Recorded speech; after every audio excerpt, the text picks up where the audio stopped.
Godmanis. Monsieur Alfonsi. Merci, Monsieur le Président.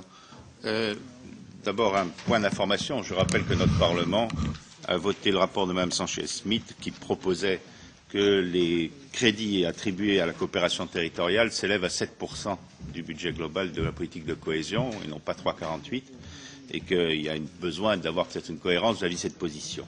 Cette position, nous l'avons soutenue car nous pensons d'abord que la coopération territoriale, c'est la base même de la plus-value européenne dans les fonds de cohésion, qu'il y a ensuite, par le fait de la permanence de l'héritage de frontières qui ont souvent été des barrières, il existe dans cet espace particulier de l'Union européenne des plus-values considérables de compétitivité à dégager pour les services publics, pour les actions économiques et aussi pour les échanges entre les populations.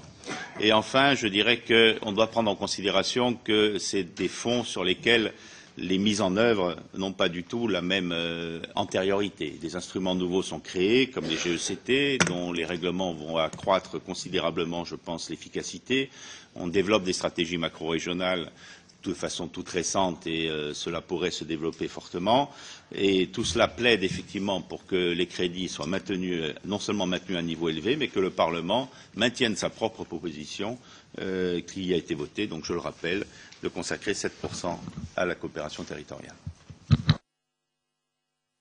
Merci, mon cher collègue. Oui, je voudrais, de mon côté, insister sur l'importance de ce sujet.